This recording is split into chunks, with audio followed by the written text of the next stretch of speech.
What's up, family? Hey, it's a lot going on right now. It's a lot going on in the neighborhood right now. Hey, yeah, President Trump, he done took over, but he's signing some executive orders in right now.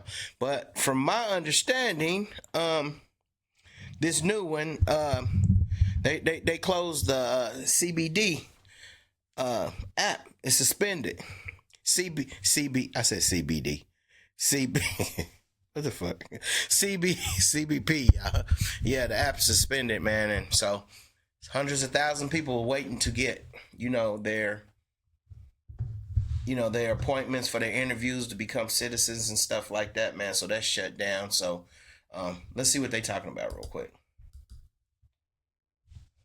Patrick Terpstra, of course, one of the major issues in the 2024 campaign was immigration. We've already seen the Trump administration signal what they plan to do on what is now day one. What can you tell us about their agenda? Well, we heard that Trump today during his inaugural address talking about 10 different executive orders that he is going to sign today. But actually, when it comes to immigration, the thing making the most news at the moment seems to be the CBP One app being taken offline. And this is an app that DHS, Customs and Border Patrol had to schedule for anybody that was seeking an immigration or asylum appointment in the U.S. They could go to this app, and hundreds of thousands of people did.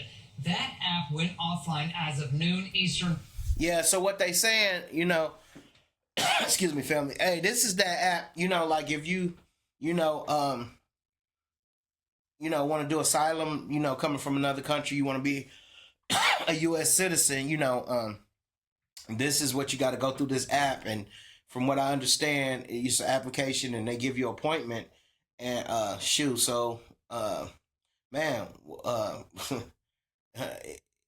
people been scheduling appointments at 8 of the Southwest border ports. Entries is no longer available. In Southwest, that's where I'm at. I'm in Arizona. I think you guys know that. I'm in the Arizona area, so I'm very familiar with this stuff, man. I remember when I first moved out here. I'm from the Midwest, man, but when I first moved out here, it was a sheriff. His name was Joe R. Powell, man. And I'm telling you, one year, man, they was loading up planes, taking them straight to the middle of Mexico and just dropping people off, man. I think they deported probably over 1 million people. But I'm going to be honest with you, man. I never really met any bad, illegal people or whatever. Man, they some of the hardest working people I ever seen, man. And it's a lot of construction that goes on out here because that's my field. And far as the houses we have here, those brick walls, I'm from the Midwest. I'm from Indianapolis, Indiana. So for us to put up a brick wall like that, actually they have the wooden fences out there. My people that's following me from out that way, you know what I'm talking about. But to put up brick walls, do you know how much that would cost? And then on all our houses out here, we have slate roofs, and that's the clay roofs. And where I'm from, those clay roofs, they only are put on mansions, straight up, because those roofs are supposed to last 100 years. So I've seen people do a lot of hard work out here, and like I said, I haven't came across any negativity or any, I guess, bad energy or bad things from people that's illegal, and I've met quite a few, and they work hard and they really take care of their family, man, and they really work hard, man. I mean, I guess some people have different experiences, but I'm telling you, from my view, I haven't had any bad experiences, and I always see them, whether it's house cleaning, whether it's carpentry, whether it's working on cars, man, wow. And I know where I'm from, we hardly had any Hispanics there, and maybe 20 years ago they start coming, and I'm telling you, they own car lots, they own grocery stores, they really work together. So I mean, I know we have the bad apples, and I've heard about the people that's coming in here from different countries, and I've actually seen them. We actually had I seen on the news where these people were stealing cars, and they was one of the person that was looking out. He had a mask on and an AK-47, waiting for the owner to come out. And I guess if the owner would have came out, they would have blasted him. So I know we do have those type of people in here, and I guess it is what it is. But when I'm saying personally, I just been coming across really good people, man. Really, really good people, especially been in the construction field. So, yeah, this is gonna stop a lot of bad, but I think it's gonna hurt a lot of people too, and your families and stuff like that. You can just imagine if your grandmother or your mother live over there and you can't see them and stuff like that. But I guess if you do have papers here, you could go over to Mexico and visit your family and stuff like that. But it's just not people coming from Mexico. When I was watching the borders open, we had Asians, we had everybody coming over, Africans, everybody was coming over, just not Mexicans coming over. Everybody was coming over that border. It was crazy. Through a little hole in the fence, they was just pulling up with the Suburban and going right past. I was like, what they got going on? And it's so crazy because, if you drive like to California or places like that, just in the United States, they have the Border Patrol. They'll stop you, ask you got anything in your car. Are you a citizen? And I'm sure they can tell you're an American citizen, but I mean, it's tight for us here, but the border wasn't tight. So let's finish seeing what they talking about, family. Today, just as the new president was sworn in, and anybody that had an appointment on that app, that appointment was canceled. So we're seeing some images down in Mexico of people that had been waiting weeks and weeks, even months in some cases, for those appointments. Wow. Just now finding out that those appointments have been canceled.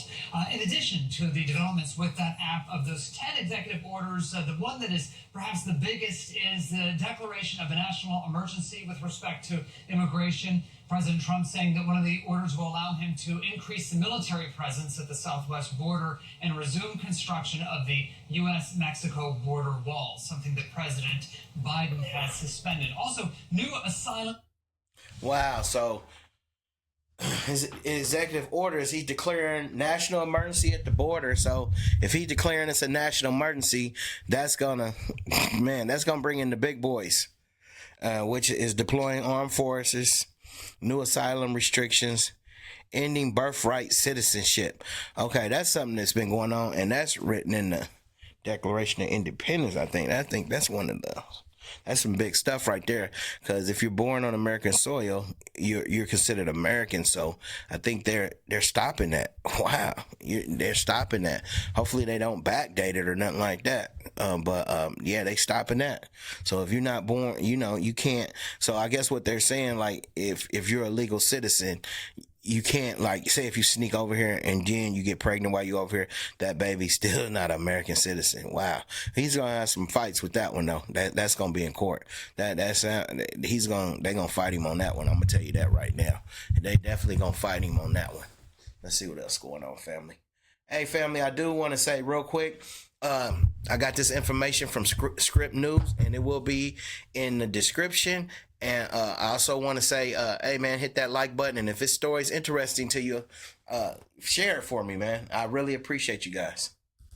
Restrictions and ending something known as birthright citizenship.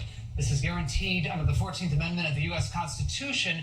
But yeah. Trump says he will seek to make it so that children of immigrants who are unauthorized, they are not U.S. citizens, even if those children are born in the U.S. But this is something that is certainly going to be challenged by immigration advocacy groups, perhaps the ACLU, just as they did during the first Trump term, Andrew. So a lot of this is going to be playing out in the days and weeks ahead. Yeah, we were just joined by an immigration lawyer who pointed that out. They said that is probably the number one target for legal action, and it's going to play out in the courts. The other thing she said, which was interesting, is some of these actions require funding, and Congress isn't going to approve things overnight, at least not in her opinion. Any idea of how this could actually play out? A lot of this stuff actually needs money to happen, right? It does, but the declaration of a national emergency means that the executive branch can actually use some of their authority to move some money around. We saw that in the first Trump term when some of the huge amounts of money that the Pentagon gets, the Trump administration was able to send some of that to the border. Perhaps we will see that again. But also important to point out, the Republicans do now have control of the Senate and the House. So you have to imagine that if the now President Trump picks up the phone and says, I need more money for X, Y, and Z at the border, that's likely to happen. All right. I know you'll be watching it for us throughout the afternoon, days, and weeks ahead. Patrick Terpstra, our investigative reporter. Thank you so much, Patrick. Yeah, guys, hey, I appreciate you tuning into this one. We're going to see how it goes. Like I said before, a lot of this stuff's going to have to go through court, but they did shut down the website for the CBP apps, and it is suspended. So, hey, we'll see what happens from here. Hey, man, I hope you guys are having a good day, and thank you for tuning in. It's a million other channels you could have tuned into, but you tuned into mine, and I greatly appreciate you guys. Hit that like button, share. I appreciate you guys. See you real soon. Have a great day. And remember,